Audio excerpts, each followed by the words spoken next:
In this video, we will focus on applied maximum and minimum problems. So here are the steps in solving applied maximum and minimum problems. First, we will try to develop the function with one single variable. Second, we will find the first derivative, means that we will try to differentiate the function. In third step, let the first derivative equals to 0 and solve for x. In our third step, suppose that we should get our value of x. The next step, find the second derivative, or known as second derivative test, means that we differentiate for the second time. Step 5, substitute the value of x, where we obtain in step 3, into the second derivative. So if the second derivative is greater than 0, then x is a minimum value. Whereas if the second derivative is less than 0, means that it's negative, then x is a maximum value. If you still remember, in our maximum minimum problem, in our maximum minimum value, under the second derivative, see? So where here is the interval, the second part here is test value,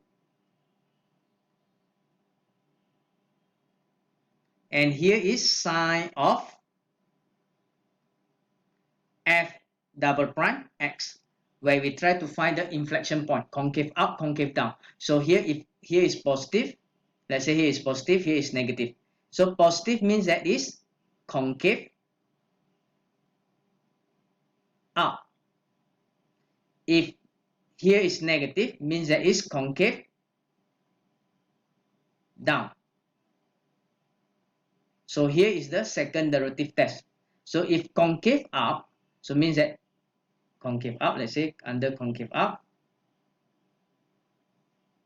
where the sign is positive. So suppose this is the graph, concave up. So if less than 0, so means that concave down.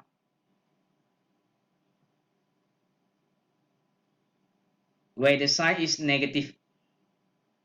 So concave down, suppose that the graph is in this form. So for concave up, which is positive, so if the second derivative is greater than 0 means that it's positive, then x is the minimum value. Why? So you can see that the value of y here is a minimum. So it's at the bottom, so it's a minimum. So this is value of x. Same as this one. If the second derivative is less than 0, means that it's negative, then x is a maximum value. Why? When this is negative, this is concave down. So concave down, we have the maximum. So here is the maximum. Here is the maximum. Whereas here is the minimum.